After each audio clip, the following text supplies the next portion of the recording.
नमस्कार मित्रों, मैं महावीर सिंह चौहान।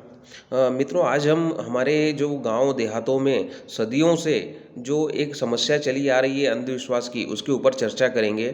तो मित्रों, क्या रहता है ना कि हमारे घर परिवार में अगर कुछ भी समस्या आती है, किसी के साथ कुछ भी होता है, तो हम डॉक्टर के पास बाद में जाते हैं जब समस्या ज़्यादा गंभीर हो जाती है। लेकिन पहले हम कहाँ जाते हैं? झाड़ फूँक वाले इन बाबाओं के पास में या जंतुर मंतुर वाले इन बाबाओं के पास में।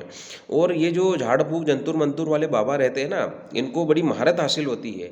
ये क्या करते हैं, कोई भी इनके पास समस्या लेकर जाता है ना, ये फट से नाम बता देते हैं कि फलाने आदमी ने या फलानी औरत ने तुम्हारे साथ में ऐसे ऐसा किया है, इसलिए तुम्हारे साथ ऐसा हो रहा है।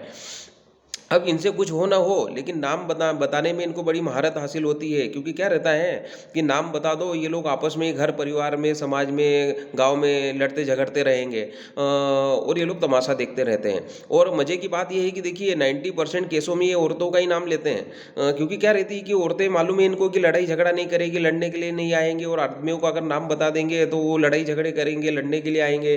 तो ये 90% केस में महिलाओं का नाम बताते हैं और 10% केस में पुरुषों का नाम बताते हैं। तो क्या रहता है कि इनको कुछ आए ना आए, नाम बताना ज़रूर आता है। अब नहीं तो देखिए, अगर और इनसे फ़ायदा कुछ नहीं होता है, किसी को आज तक कोई फ़ायदा नहीं हुआ है। इनका काम ही है लड़वाने का और झगड़ा करवाने का। नहीं तो आप देखिए, देश में इतनी प्राकृतिक आपदाएँ आती है, ये लोग क्यों नहीं बताते? जब इतने अंतर्यामी रहते हैं तो क्यों नहीं बताते? अभी इतनी कोविड जैसी इतनी बीमारी आई, फिर महामारी आई, फिर अपना ये अभी कुंभ में इतने लोग मर गए, तो इनको तो सब पता होना चाहिए ना। ये तो सब इनके पास सब सिद्धियाँ रहती है, सिद्ध पुरुष रहते हैं, तो इनको क्यों नहीं पता रहता? ये क्यों लोगों को नहीं बचा लेते जब इनको सब कुछ पता रहता है तो? लेकिन इनको कुछ नहीं पता रहता है, लोगों को बेवकूफ़ बनाते हैं, और हम जैसे जो बेवकूफ़ लोग हैं ना, इनके पास जाकर बैठ जाते हैं।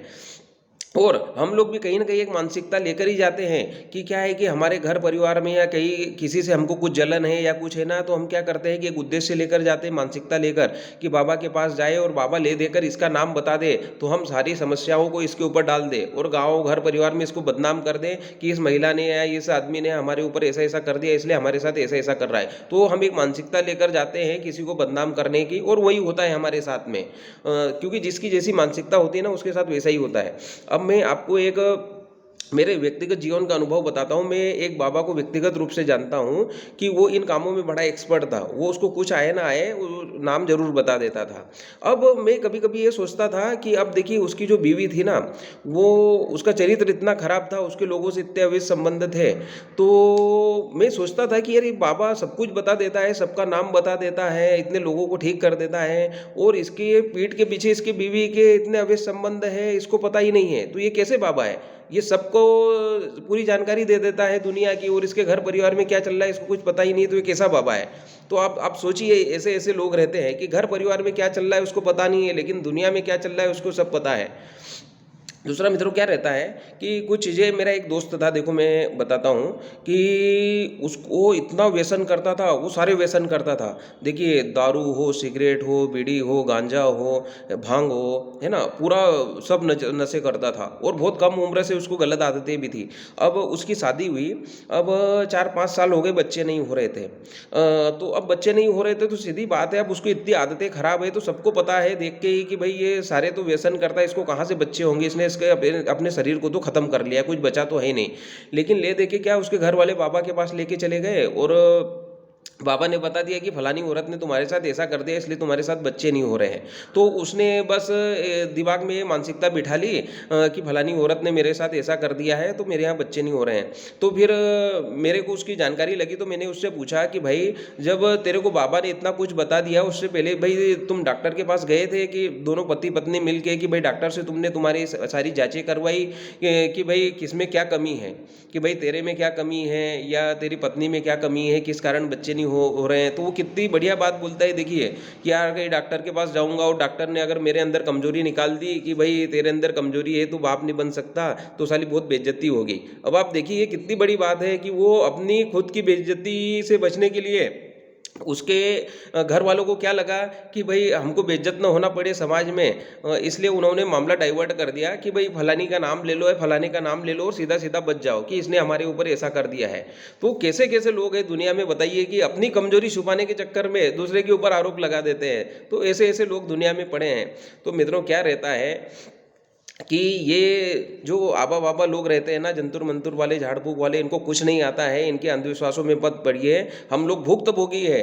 और मैं अपने जीवन के अनुभव से ही बता रहा हूँ कि इन लोगों का काम सिर्फ लड़वाना ही है। अगर आप घर परिवार में अच्छे रह रहे हो, या हमारे घर परिवार के या समाज के भी कुछ ऐसे लोग रहते हैं ना, कि कोई व्यक्ति अगर तरक्की करता रहता है ना, कि इसके घर अच्छी फसल कैसी आ रही है, इसके बच्चे अच्छे पढ़ लिख कैसे गए, इनके बच्चों की अच्छी नौकरियां कैसे लग गई, इनके बच्चों के अच्छे रिश्ते कैसे हो गए, तो ये लोग अपना, भले ही समाज के हो या घर परिवार के, ये अपना एक ग्रुप बना लेते हैं कि हमको तो इस आदमी को टारगेट करना है या इस औरत को टारगेट करना है, इनको सिर्फ हमको बदनाम करना है, और वो लोग वही करते हैं फिर। और सब कुछ उनके जो प्लान रहता है ना, वो उसका एक हिस्सा रहता है, और उसी के अकॉर्डिंग ये सब करते रहते हैं।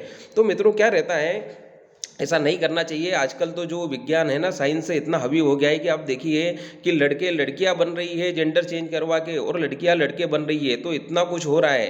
तो आप कहाँ इन झाड़ फूकों के चक्कर में और बाबा लोगों के चक्कर में पड़े हो। आप आजकल के समय में क्या है कि कुछ भी समस्या है तो डॉक्टर के पास जाइए, डॉक्टर ही एकमात्र समाधान है। और दूसरा क्या रहता है कि आप देखिए, आरोप लगाना आसान रहता है किसी के ऊपर भी। जब आप आरोप लगा देते हैं ना कि फलानी ने या फलाने ने हमारे ऊपर ये कर दिया है, तो मित्रों क्या रहता है कि उससे सामने वाले को जो मानसिक क्षति रहती है ना, उस क्षति का जीवन भर भी फिर वो भरपाई नहीं कर पाता है। तो आदमी क्या है, डिप्रेशन में चले जाता है इससे। तो किसी के ऊपर इन आपा बाबाओं के कहने में या किसी के चक्कर में आकर, समाज के लोगों के कहने में आकर, घर परिवार के लोगों के कहने में आकर किसी के ऊपर इस तरह का कोई गलत आरोप न लगाएं। पहले अपने विवेक का इस्तेमाल करें, पहले सारी डॉक्टरी जांच करवाएं, और उसके बाद सब कुछ तय करें, अपने विवेक का पूरी तरीके से इस्तेमाल करें। क्योंकि क्या है कि आपकी जरा सी असावधानी किसी का जीवन खराब कर सकती है। किसी के ऊपर ऐसे आरोप न लगाएं, सबसे पहले डॉक्टर के पास जाएं, अपनी जांच करवाएं। क्योंकि क्या रहता है, इन बाबाओं का तो काम ही है लड़वाने का। और दूसरा क्या रहता है कि जिसके ऊपर भी आरोप लगाए जाते हैं ना, मैं तो उनसे भी एक निवेदन करूंगा कि आपको कुछ नहीं करना है, ये पूरा अंधविश्वास का काम है। और आप, अगर आप कोई आपके ऊपर आरोप लगा रहा है ना, तो आप सीधे पुलिस थाने में जाइए, शिकायत दर्ज कराइए कि फलाना आदमी मेरे ऊपर इस तरीके के आरोप लगा रहा है कि मैंने इसके ऊपर ऐसे ऐसा कर दिया और इससे मुझे मानसिक क्षति हो रही है। तो निश्चित ही पुलिस कार्रवाई करेगी, क्योंकि ये अंधविश्वास का केस है। और पुलिस वो जिस बाबा ने नाम बताया है उसको भी अंदर करेगी, और जो आपके ऊपर आरोप लगा रहा है उसको भी अंदर करेगी। तो आप निश्चित ही पुलिस के पास जाइए, अपनी कंप्लेन लिखाइए। किसी से मत डरिए कि ये घर परिवार का कोई सदस्य है, समाज का है या गांव का है, किसी से नहीं। क्योंकि क्या रहता है, अधर्मियों के साथ अधर्मियों जैसा व्यवहार ही करना पड़ता है। क्योंकि आप देखिए, भगवान श्री कृष्ण ने जब कौरव पांडव का युद्ध हुआ था, तो कौरवों से सारे संधि के प्रस्ताव उनको दिए थे, लेकिन वो लोग माने, और आखिरी में फिर युद्ध करना ही पड़ा। तो अधर्मियों के साथ अधर्मियों जैसा व्यवहार करना ही पड़ेगा। और भाड़ में जाए ऐसे लोग। मैं तो बोलता हूँ कि जो लोग आपको गलत समझते हैं ना, तो ऐसे लोगों से जितना आप दूर हट जाए उतना ही ज़्यादा अच्छा है। क्योंकि इन लोगों के साथ रह के भी कोई फायदा नहीं है, क्योंकि इन्होंने आपके प्रति ऐसी मानसिकता बना ली है, तो ये चाह के भी आपका अच्छा नहीं सोचते। इसलिए ये लोग अपने जीवन से जितना जल्दी दूर चले जाए उतना अच्छा है। और मित्रों, मैं आपको केस बताता हूँ कि अभी 2-3 साल पहले देखिए, जो धीरेन्द्र शास्त्री है बागेश्वर धाम वाले, ये महाराष्ट्र में एक सभा कर रहे थे, वो कथा कर रहे थे, और वहाँ पर इनके ऊपर एक अंधविश्वास का केस लगा दिया गया, FIR हुई। तो ये रातों रात वहाँ से भाग गए थे।